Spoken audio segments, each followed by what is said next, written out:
A lot of times people will try to test your patience. Don't allow that. You have so many options. Use those options.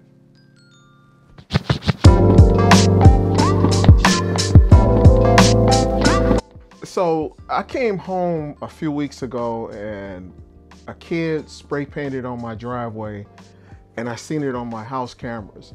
So I went and explained this issue with my neighbor. I found out who the kid was and walked down the street to confront the neighbor. Wasn't threatening at all. Just basically asked if he can take care of the graffiti that his child has left on my property.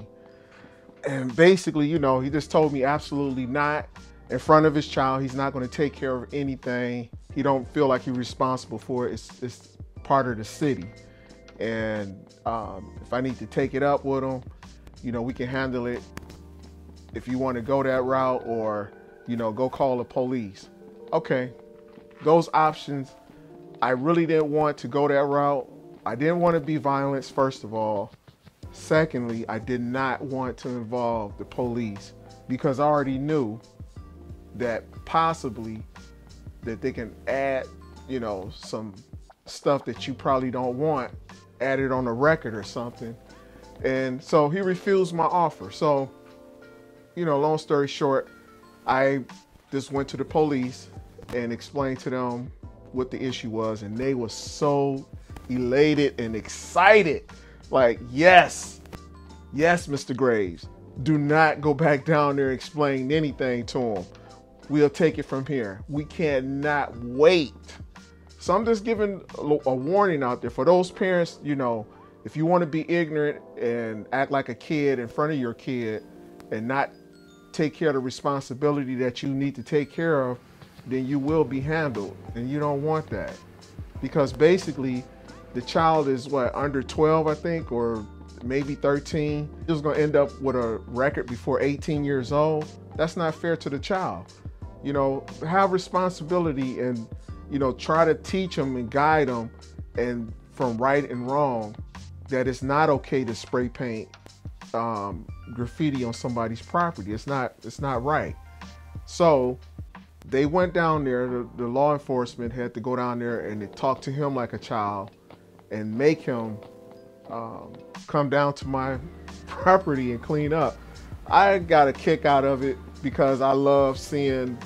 It wouldn't have been funny if he had just cooperated with me in the first time, but since he didn't, I find it funny to see the guy walking down the street with his bucket and rags or whatever and the scraper coming to clean up my property. When I asked you that in the beginning, you said you weren't going to do it, but now law enforcement had to force you to do it, or you was going to get, a misdemeanor for your child and a possible ticket if it hadn't been cleaned up in a certain amount of time.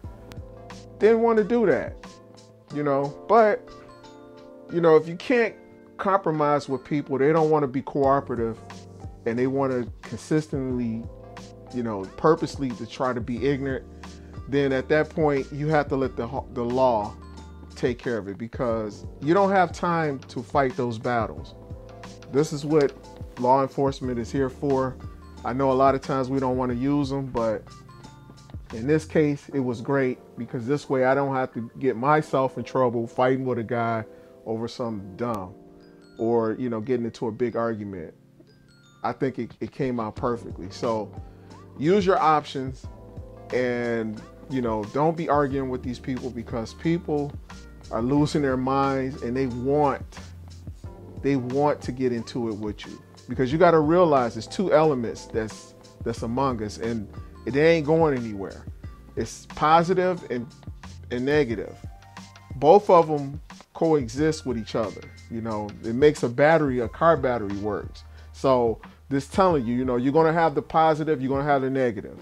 So you can't go one without the other. It's not going to be one way. So just prepare yourself for those things that's coming your way and be safe out there. Just wanted to drop that in on you guys. All right, guys, until next time, I'm X-Ray Graves from Detroit, and I'll talk to you guys soon.